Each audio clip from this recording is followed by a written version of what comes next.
Jennifer's here. Yeah, Jennifer just showed up. All right.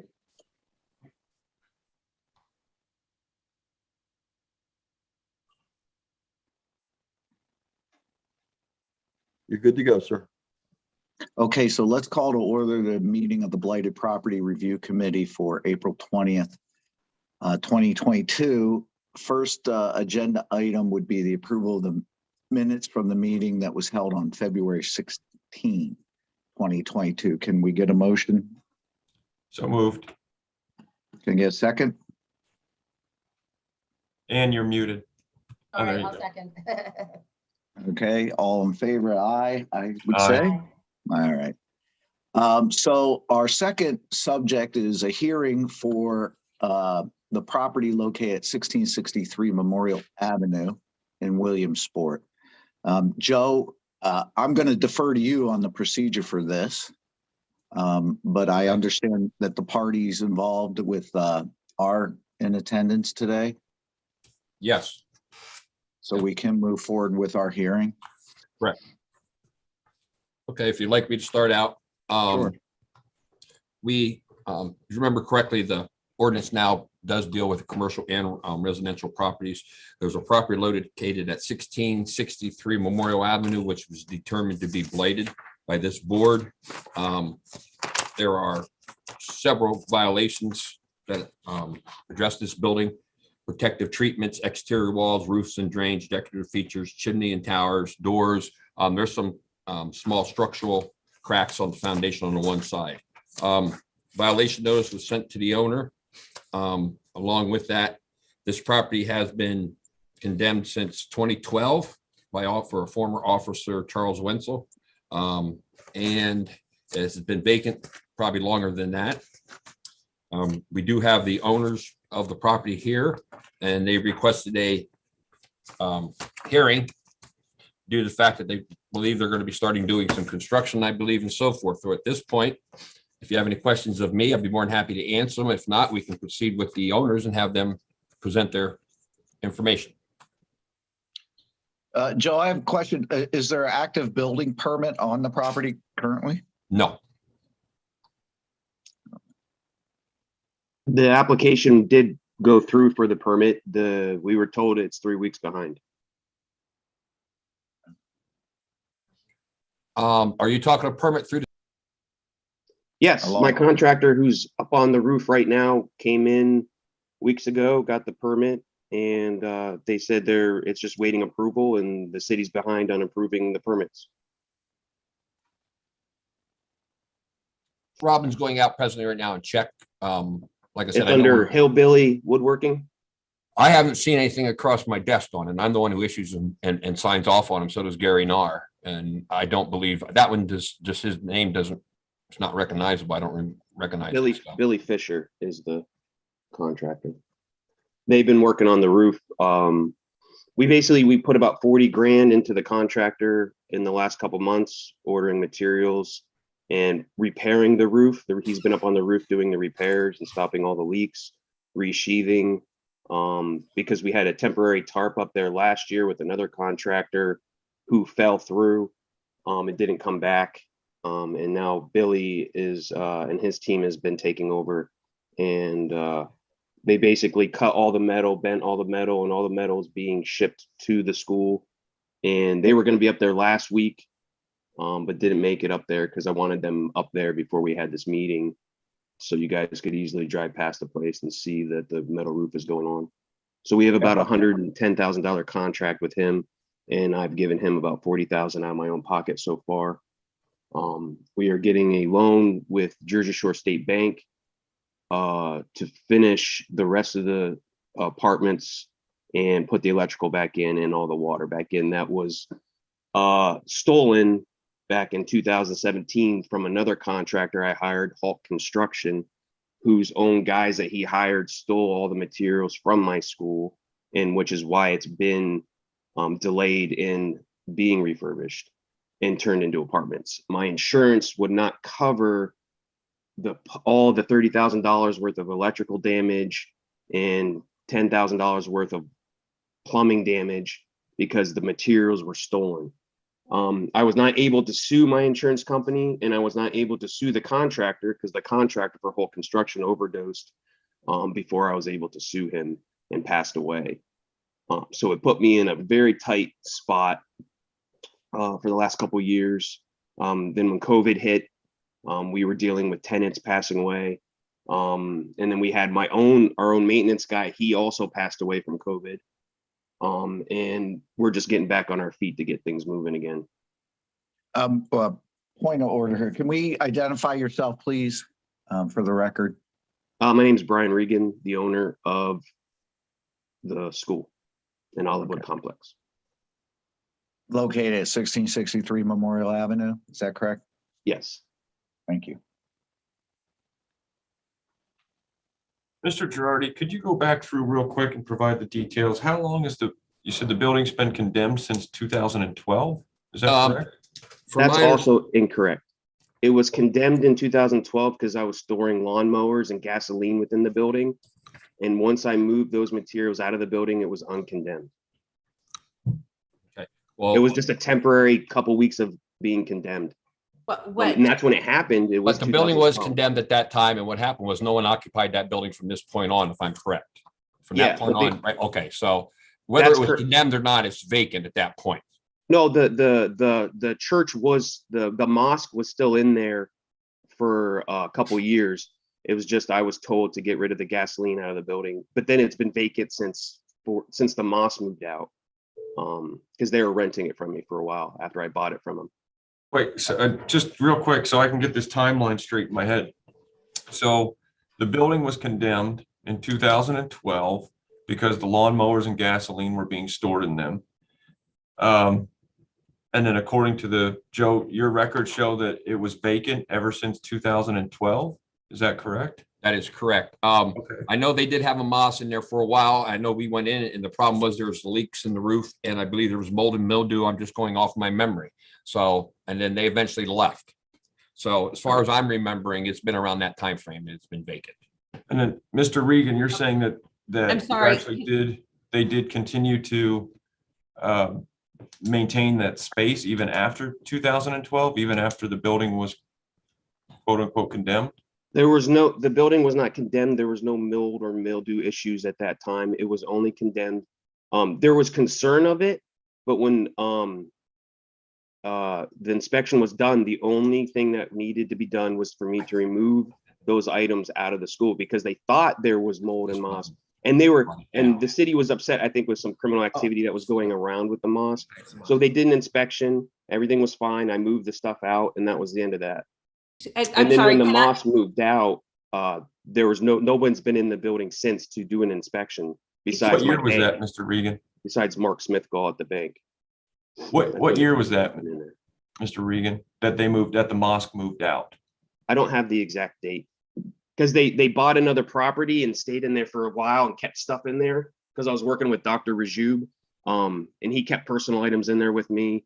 And then they were still trying. They just took their time because I worked with them and was flexible. So I don't know the exact date after they purchased that other building. I mean, are we talking, you said they stayed in there for quite a while. Is quite a while a couple months? Is quite a while a couple years? 2012 was a while ago. When I purchased the property, they stayed in there for about 3 to 4 years. And so when did you purchase the property? The exact date, I don't have that. Do you know August the year? 2nd, 2011. Okay. Yeah, so it's well past that. It was well past that date of it being inspected for being condemned. And There- did you get any written correspondence from the city after you removed the gasoline and the mowers that indicated that you were that the building was no longer considered? Yeah, I have condemned? something on record about that. Yeah, either an email or a document. Thank It you. was a simple thing. Joe, would you have a record of that? Yes, we would have a record of it. Okay, but I'm going to say, let's say I'm going to agree to disagree with Mr. Reagan on his timeframes and what he's talking about when it comes to the mold and mildew in the facility. So I would have to get information if we have it, and I can, and I'm more than happy to share that with I you. actually can provide a document where I had a third-party inspector come in through my property to inspect it for all mold and mildew because I was looking at selling the property, and it was an environmental inspection done. I can email you that document, and when that happened, where nothing was found in the building with being anything that was hazardous. They did an environmental inspection, checking the ground, Mhm. asbestos and everything. Okay. Because by that time, that's done. Like there's very few asbestos or anything within the building. It's a very clean envelope. It just has a leak. And yes, now it does have mold and mildew issues because of the roof leaking. Recently, in the last 2 to 3 years, it exponentially got worse. So I won't argue that right now, if you went through it, you would be like, all right, yeah, condemn this building. It needs work. But back in 2012, it wasn't the case. And just Mr. Reagan, to let you know, the gentleman you said who applied for a permit, we have no record of anything here that he applied for. So you might want to discuss that with your contractor and make sure he does come in and file for a permit, because we don't have anything on record. And we would require to check at that time. And so he should have a canceled check, which he probably doesn't have. So we don't have anything here. Just wanted to let you know that. Yeah, okay, I'll be sure to contact him right Yeah, away. because I don't know who he filed with, but it wasn't with us. Yeah, he told me he came in and they told him, he said he filed the paperwork and that we were on a 3-week waiting list to get some. No, we're required by law 14 working days. So we never put anything on a 3-week waiting list. So you may went through the county, because sometimes they have a month or so waiting list, but they would refer you back to, or him back to us. So, Yeah, sorry about that, because I told him I wanted that done immediately before this meeting. And before he got up on the roof and actually started installing it. right. Mr. Regan, could you just give us, since we don't have a building permit, could you give us your, the items, what is your agenda going forward with work on the property, your timeline and the items that you're contracted to do with this contractor? Yeah, right now I have $110,000 with this contractor for the roof. The scope of work for the roof has been the repairs. We're going to demo down the chimneys and put basically a roof that looks like a dormer on top of the chimneys. All the roofing material is a black metal roof. He's going to repair cornice work, gutters, and downspouts. According to the letter I got, I had him already cover windows and any broken glass. We've cleaned out and demoed the inside of mold and mildew that was some of the previous work done by the mosque. We took out like drop ceilings and stud walls they put up the stairs, and we opened up the whole building. The future work after the metal roof is on is to basically get a $400,000 loan from Jersey Shore State Bank with Mark Smithgall to finish what was already started before the building was broken into in 2017.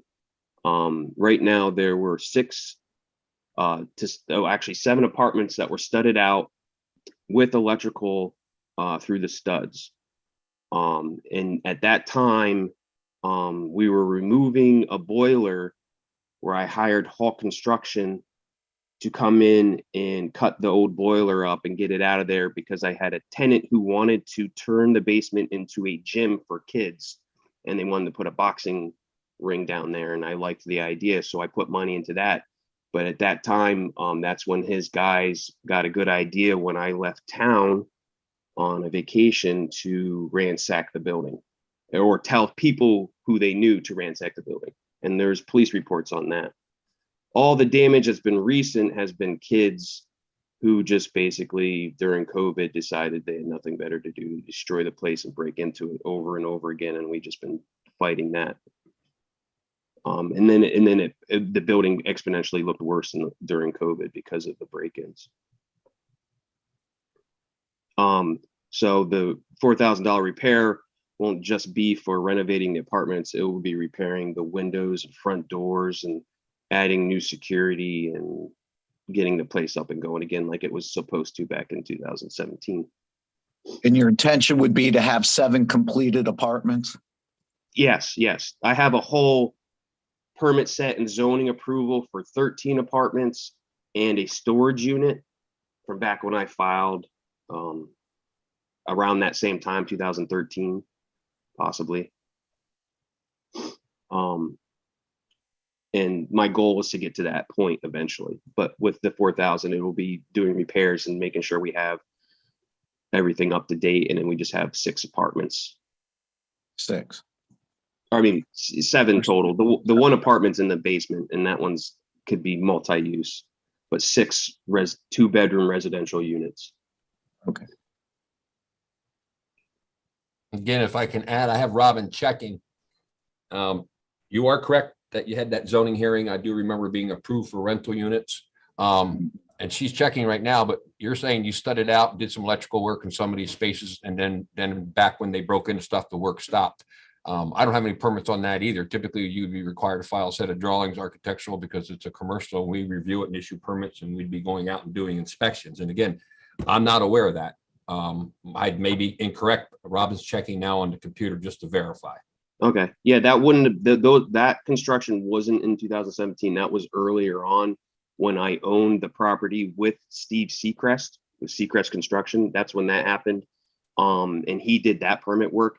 That work sat there in 2017, was supposed to be the beginning. After I bought Steve Seacrest out, because he just got busy and didn't want to be owner anymore. It was a agreeable separation. But I just was holding off and getting started again in 2017 as my own, but that's when the break-in happened. So yeah, the studded and construction and all that was from ownership up till probably 14, maybe 2014, 15, I think is about 2014, 2015 after the mosque left is when that started. Mr. Regan, when you say the mosque left, do you mean, so from the time that the property was condemned in 2012 up until 2013, 2014, those 2 to 3 years, you said that time frame when the mosque was present on the property? Mhm. Is that just, were they still gathering there? When you say the Yes. mosque, Yeah, does that mean they just were paying rent and treating it like a mosque? even after the property was, to Mr. Girardi's point, even after the property was given a condemnation letter? It was, well, that's what I mean. It was only condemned for a couple weeks or a week even. And yes, the church was upset with me that I got condemned, but the only resolution was to just remove all the gasoline out. There was no mold and mildew at that time.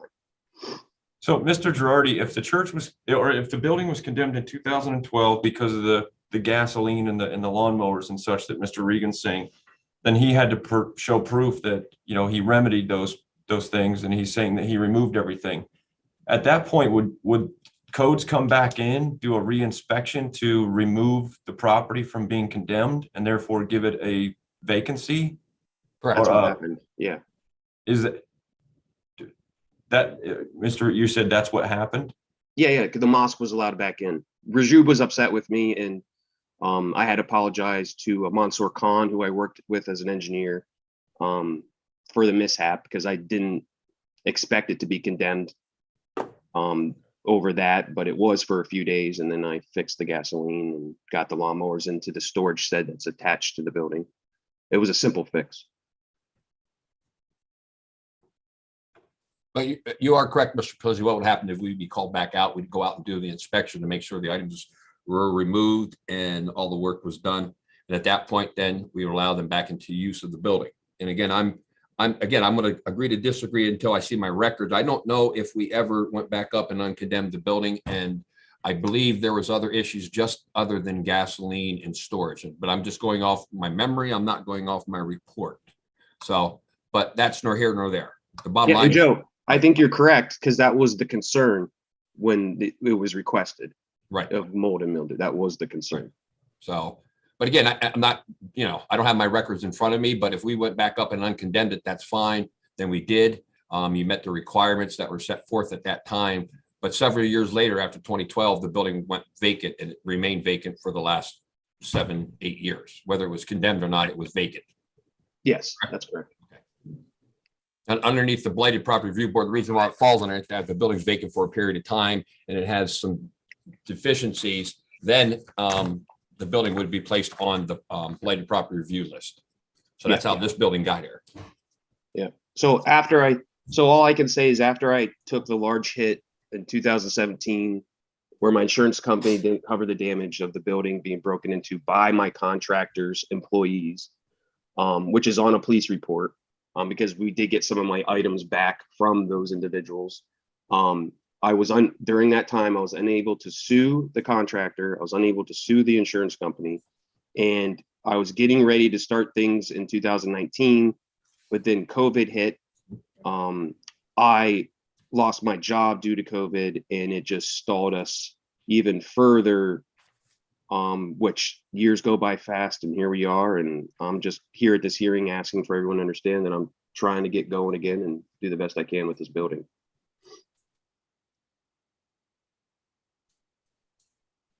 I just hit some unlucky decisions after the mosque left. Can I ask the Trusted the wrong question, people. what's your end goal with this building? When do you want to have it up and functioning and running? My question.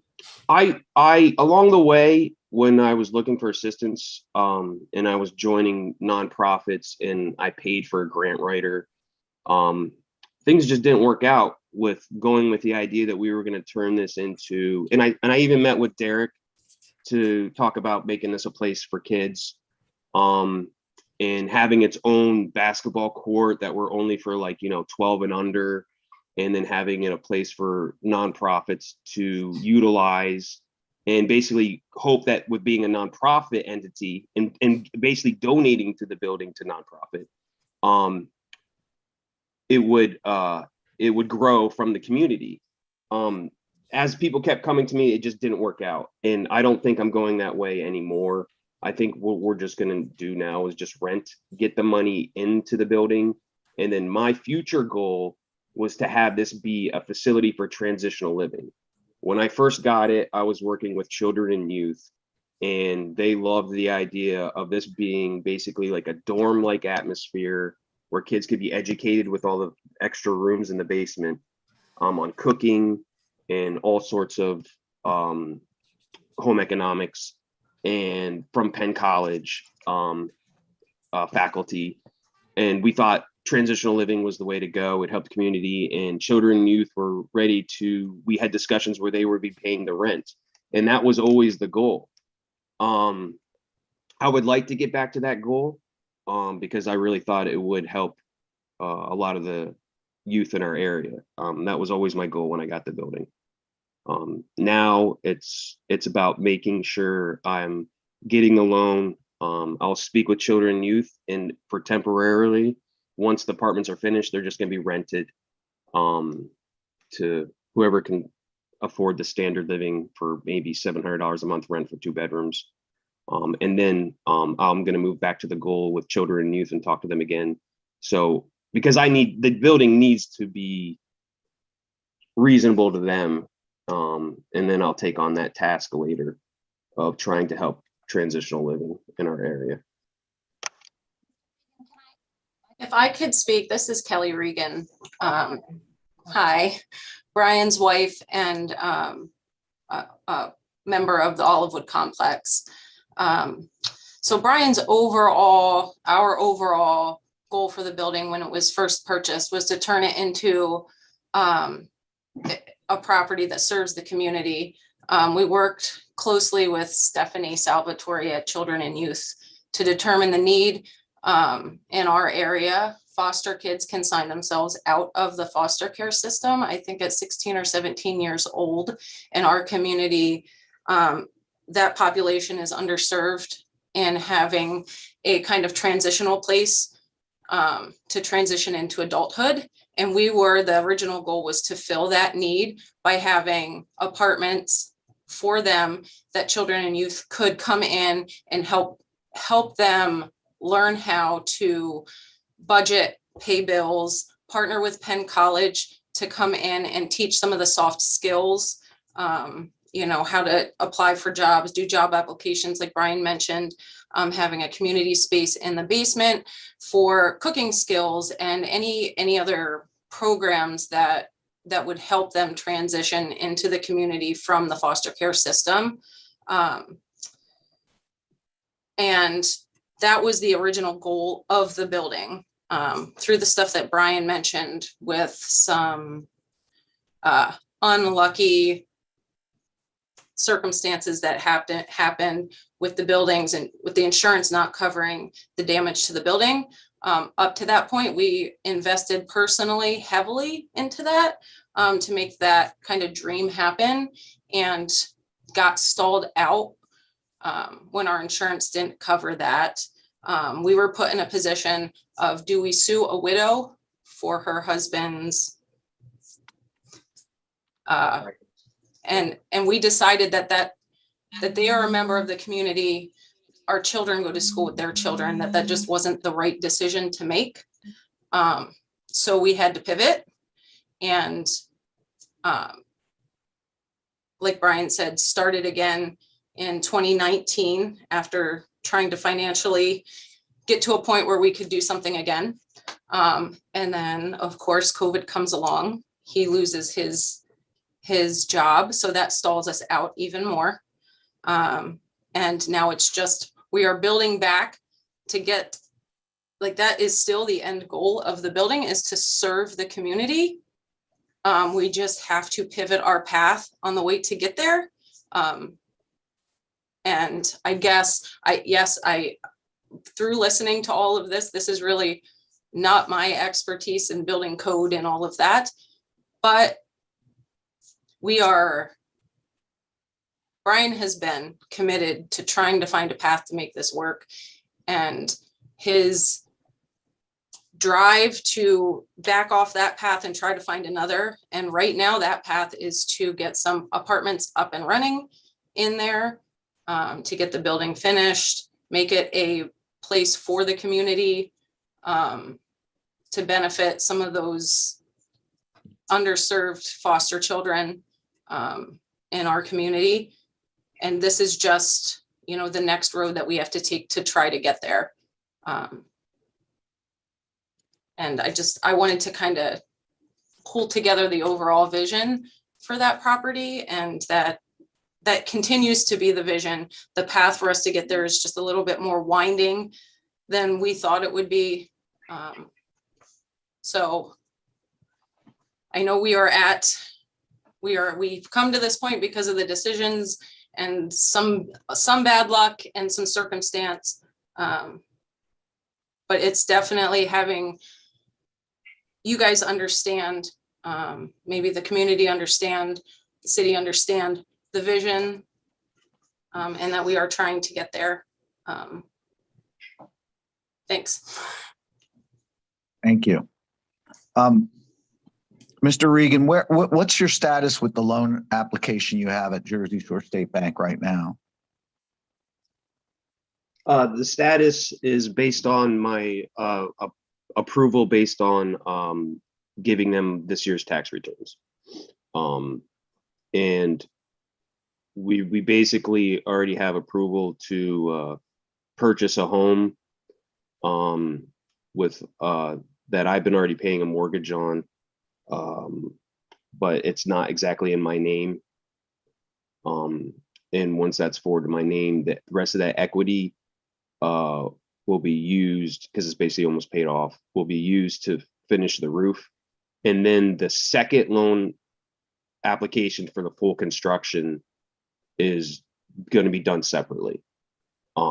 So that amount is the amount we discussed with Mark Smithgall, but what it ends up being based on our approval, we'll discover during that process.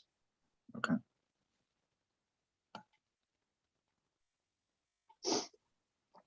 Yeah, and I just wanted to As add far to- as providing confidence in things moving forward, right now I have my own engineering firm that I'm doing work again, and that's up and running. And I'm employed as an engineer with Construction Specialties, and I'm using majority of my employment money and my wife's money as of now to already have paid for majority of the roof work. And that's what we always have done. We've used our rental or plus our rental property income. We have several properties over the Williamsport, and we're using everything we have to put into the building on our own. So Yes, it will never be dependent also on just getting the loan.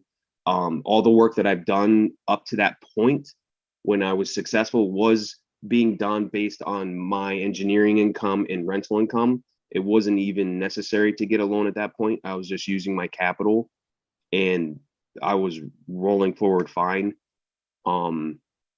And that's what I'm hoping is the case again. But the loan for Jersey Shore State Bank is to be secure, that it's not going to be a slow moving progression for apartments, that it'll be actually speedy and I can have all the subcontractors in there at once and not do what I previously done, where I've always acted as a project manager and hired my own people and used my own capital to move things forward as a developer would. This loan will make sure things get done quickly. But if by any loan amount being short, it won't stop a process or put anything on hold at this point. We made it through the toughest part financially to keep moving forward. Now that we're past COVID and all our rental units are now running at like 90% capacity.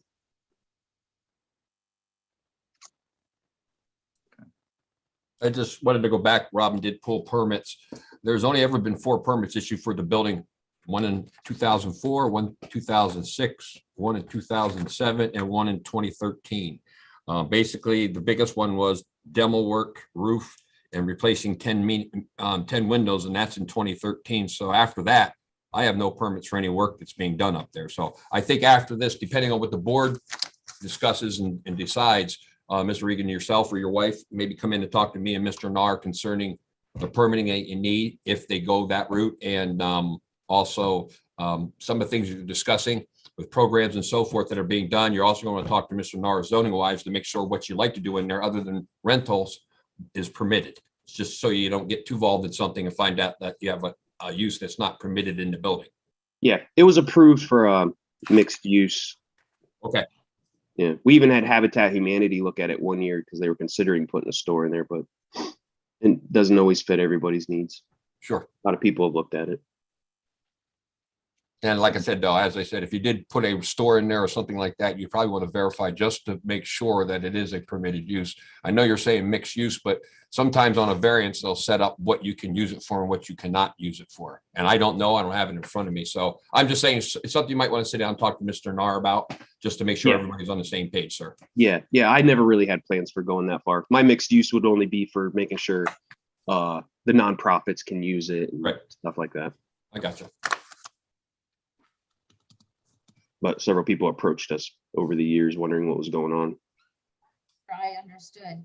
The 6 completed apartments, would those just be basic rental properties that would provide, cash flow to you so that you could then finish the lower areas and, like you said, have it available for nonprofits? Or were you saying that the 6 apartments would be for transitional living, like out of the gates? Out of the gates, it'll be just rented apartments. Okay, that's what I thought you said. Okay, I just want to make sure. Mhm. Unless during the construction, something happens with children and youth and they gain confidence in us again to talk. And they're like, we need the space. And it obviously they occupy the space. That would be great. But yeah.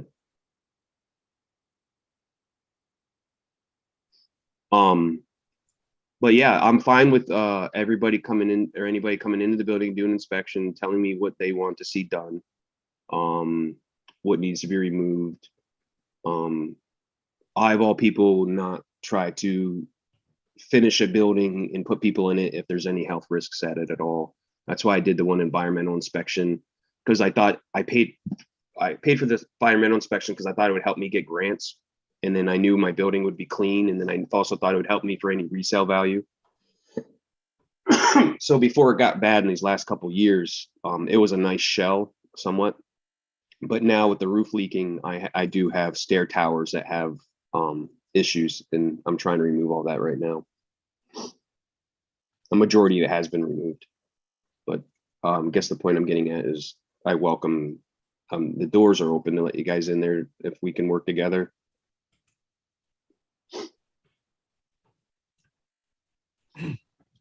Mr. Regan, do you have any idea as far as the timeline from your contractor? I'm curious as to, the entire scope of work for, you're looking to fix that roof, demo the chimneys.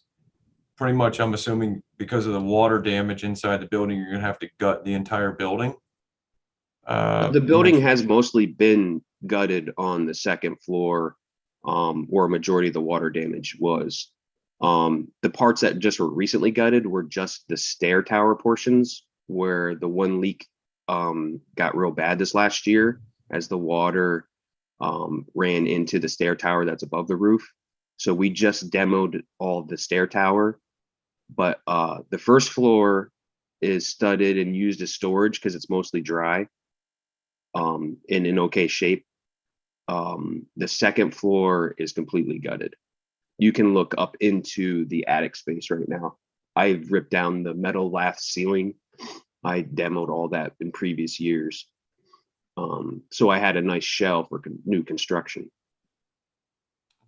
I guess what I'm wondering is what you perceive to be your total investment to get these 6 finished apartments in there, and the time frame in which it's going to take. This building's it's been empty and vacant, like Mr. Girardi said. It was condemned in 2012, and then you said it was completely vacant since like 2013, 2014. So for 8 years, it's been empty. You drive by it, it's broken glass out all the windows. It's everything. I'm just wondering how long you think that it's going to take to have 6 completed apartments in there. I got 6 weeks for the roof to be finished, upon starting that. And then I'll probably need a month here to negotiate with the bank on the loan. With a loan approval, we could have apartments going within 6 months before winter. And I don't know if it would be all 6, but because the building's sectioned off, where it's easy to have 4 on one side and 2 on the other. So it might either be 4, just for that one area to be completely finished while I start the other area. They're actually like 2 different phases. But yeah, that would be about your timeline, would be to have everything done before winter. Okay. And Mr. Girardi, all this would have to, your office would have to come in and inspect everything. Yeah, what he'd have to come in, apply for a permit, bring in some drawings, being it's a commercial structure, I need some architectural drawings. It's going to be a sprinkler system. Mr. Nar is going to have to verify the zoning. So it should all be permitted in. We'll do framing, plumbing inspections, mechanical, then a final inspection. And then we get, if it's depending on how many units he has, he may have to make some of them ADA compliant, which means we have a third party coming in for that. And then the electrical will be inspected by a third party. So yes, it would everything he's talking about would come through us for a permit and a process to go through. Okay. So the whole point of this, and I'm sorry, Mr. Regan and Mrs. Regan, you wanted to come on here and appeal the fact that your property was put on the blighted properties list. Mr. Girardi or Mr. Nardi, can you walk me through real quick? So if this board decides to continue with the placement of this property on the blighted properties list, what are we looking at? What kind of timeframes does Mr. Regan have to have all this work done versus if we grant the appeal? If you were not to grant the appeal process and we decide to go through with the Blighted Property Review Board's request, then it would go through the Planning Commission and go through a redevelopment authority for approval as blighted. It would sit on that list. Once we get our money in through the land bank grant money, then we'd have money available to purchase the property, and then we'd have to go through an acquisition, which is a legal end of it. Skip may be able to give you a little better time frame on the money or not. But again, that's going to take several months before we have that, and then we have to go through the legal and obtain the building. Otherwise, we could always grant him that particular time between now and such a time to show some progress with the new roof being put on, permitting for the rental units, and maybe a game plan of what he intends to do with the rest of the building. We could do something of that sort also, which we did before. with the one on High Street. Like I mentioned earlier, we granted that person a 9-month extension before we actually took any further action. That person did nothing. It is now on the list to be taken. Okay. I believe these individuals seem like they're serious about doing something with the facility. I believe our goal as a Blighted Property Review Board is to try to bring these buildings that are blighted back into some type of compliance and use to make it look better in the city and a better tax base and so forth. So, that's where I can let you know where we're at with that. Mr. Nardine, if you have anything to add to that. No, I agree. I think that obviously if we have a situation here where if we grant the appeal, the first thing that we need to make sure of is that proper permitting is obtained for the work that's going on in the property right now. So that then we also have a time frame, given that building permit, to check and the progress Correct. of the work that's being requested for the appeal period. Correct. Mr. Regan, were you aware that, to do with the scope of your work that you're looking to do and put in these apartments, that you would be needing a sprinkler system and everything else that Mr. Girardi had stated?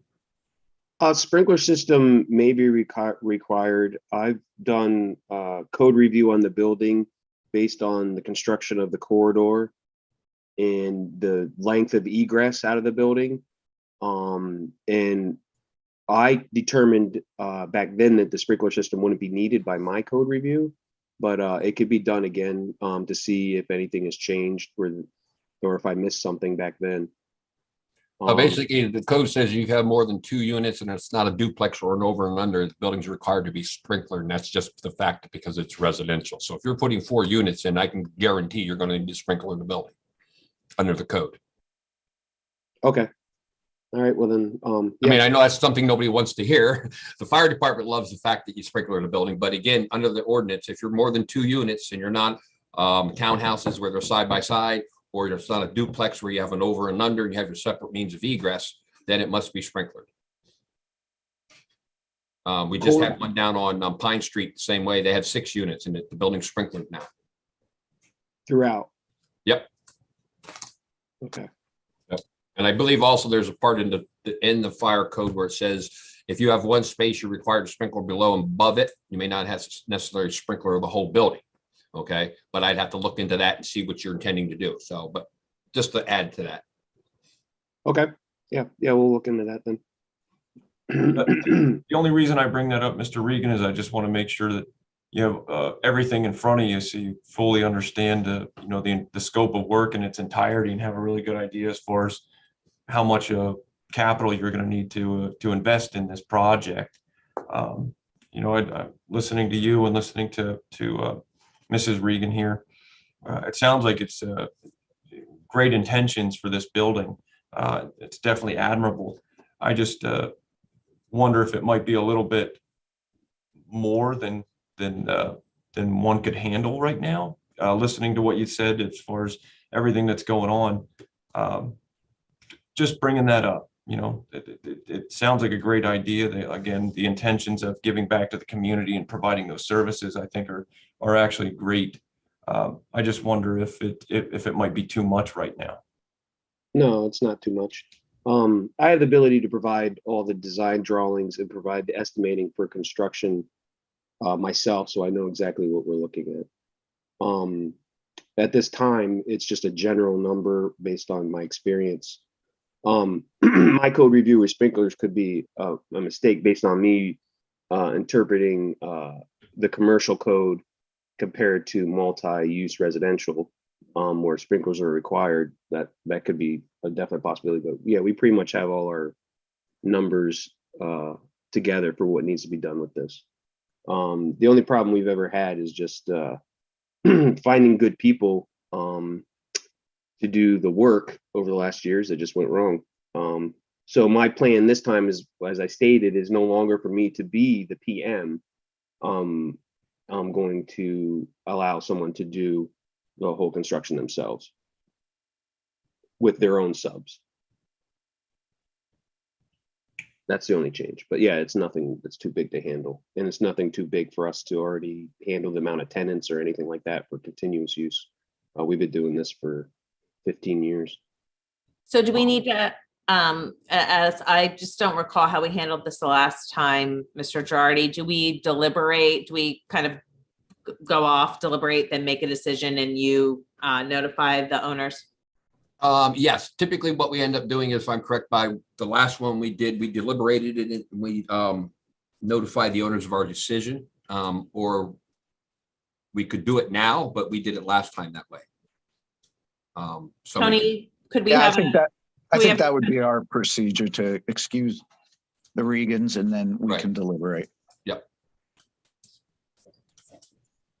Yeah, I think we And did. thank you both for your time here today. We want you to know as a committee that we greatly appreciate, property owners such as yourselves that come before us when we do notify them of blight and give us what we're looking for, which is a plan of action for their property. It is not our intention to discourage anybody from ever rehabilitating a property in Williamsport, just the opposite. And we really do appreciate the time you've given us and the information that you've provided to us. Thank you. And I appreciate you having us and allowing us to give you basically details to consider for the situation we ended up in here. Absolutely. Yes, thank you for your time and consideration, and appreciate it. And I will definitely get back to both Brian and Kelly, Regan, after we make our determination, let them know what we found and what we did. So I won't keep you hanging on forever. I'll definitely let you know as soon as we find out what we decide. Fair enough? Sounds fair. Thanks, Joe. Sounds good. Yep, Thank thank you. you. Thank you both. Yep.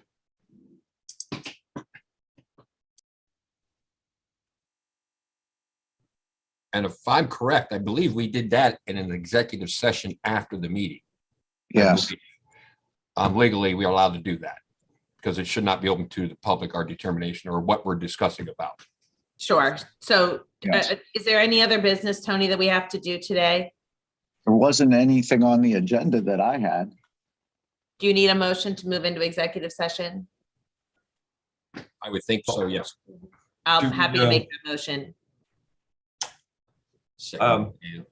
Quick question, just for a point of order. Do we actually have to go through the remaining, let's see, 3 agenda items as far as do we actually have to go through that formality before we can formally end the committee meeting and then enter into, Jennifer, I like where you're going. I like getting stuff done. Yeah. I I would just say wanna this make much. sure- We probably should at least bring up the other 2 items just because they're on the agenda and then they're new business. We do the executive session. Yeah. Um, We could do it either way. We could come in and out of executive session. We could cover those 2 right now, Right, if that's what we want to do. So the next would be residential blighted update, which we Right. had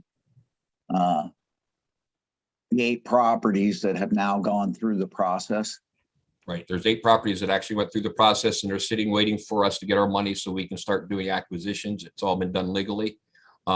We had on the residential, we had 4 other ones that we sent out that were returned as not deliverable. So now I have to go through that sheriff's department again. I believe 2 of the 4 are locally in the city and 2 are out of state. So that means I'll have 2 and 4. I'll have 6 out of state ones I have to serve and 2 in state or in Lycoming County by our sheriff's department. So that's really my update. And I will have 1 more blighted property for us next month. It's up on Memorial Avenue. It's a fire damaged structure and it's been like that for probably about 3 years. So that'll be coming with you with pictures and so forth. So that's what I have for residential. Okay, any comments, any questions on those, the residential members? If not, then- I'll go just ahead. note that Chris just, suggested that we complete the rest of the regular meetings, which is, I believe, what we're doing right now. Yeah. So, Exactly. Okay. Okay, commercial properties. Right. Joe? Give you an update of the commercial properties. We do have a list of vacant properties in the city of Williamsport, which I have created. I'll have to get it out to everybody. I know, Mr. Nardi, you're kind of interested in that too. But a vacant property is different than a blighted property, as was told by the attorneys. We went through the properties. There was like about 8 or 9 properties that were on a list a while ago that we looked. And as far as my department and myself are concerned, these are properties that are not necessarily blighted. They may be vacant, but they're not blighted. They may have some minor miscellaneous property maintenance issues with them. I know 2 of the properties, the owners coming in and applying for a permit to demolish the structure on the vacant lot on the bottom of Penn Street and 3rd Street. So that lot will be completely vacant. He also has coming in, and his daughter is taking over the one project. She'll be coming in applying for paint samples for the building located on 3rd Street that everybody remembers as a former Hoyer building. And he's coming in applying for a permit for interior demolition work for that building. Other than that, the other buildings are vacant, but I don't have anything at this time that I consider being a blighted property for this board to look at. We are looking throughout the city for them. If you guys come up with one, please send it to me and let me know. We'll go out and definitely take a look at it and try to determine whether it's blight or vacant. So that's what I have as far as commercial properties go. I don't Mr. know. Gerard, oh, go ahead. Sorry, I don't think this was a commercial property, and I was not at the meeting that you had in February, and I don't remember the timing of this, but I just, for my own mind, am curious to know, Mr. Girardi, that, and I don't think it was, I don't know that it was commercial. I think we looked at it initially. The property that collapsed Yes, recently. on Gray Street. Yeah. Yes. Is that a property that was on our list? That was a property that was on the list. It was purchased by a new owner two or 3 years ago. And then he started doing work on it. So it was removed off that list. But what happened was it did crumble, the back deteriorated. I required it to be torn down because I didn't want to see anything fall on anyone or anything. So at this point, there's no building there anymore. Okay. Yeah. All right. Thank you. You're welcome. Mr. Girardi, back to those commercial properties that you said, had some minor things. So as far as you're concerned, your office is concerned, the ones that we did identify originally, if they had code violations on them, they are being corrected, monitored, whatever. Yeah, correct. Basically what happens is I send out an officer to these facilities. Okay. When it comes to it being blighted, I take over because I feel it's easier for one person to handle all the blighted instead of doing it 4 or 5 different people. It comes up different information. It just doesn't work that well. But I will send my officers out and they'll take a look at those properties. They'll write up a violation notice and send it to that owner, requiring that owner to do something within a certain time frame. Failure to do it, we result in citations. If nothing's done at that time, then I believe we have that ability to say, even though these are minor violations, these gentlemen aren't doing anything with their property. It needs to come in front of this board. Okay. But that's what we typically do. So that's my question, I guess, then, is that of those ones originally, and we know some had, other than vacancy, they had some minor things. Do we have any of those out there that they've not taken care of this situation? Not Whatever it may have been. at this point, no, because the other thing we do with these property maintenance issues, such as painting, replacements, and so forth, being it's winter months, it's finally springtime, we try to give them extension time into that winter time, into that springtime, because when we go to court and we cite somebody because they didn't paint the building by December, and you can't paint during November, December, the judge is going to throw it out. So you got to give them a reasonable amount of time to fix it. So what I can do is get that information to this board and have the board so they can keep an eye on it also. But typically what we do is my officers are required to put it on a tickle file on their computer to go back out and recheck on the date that these things were supposed to be done. Okay.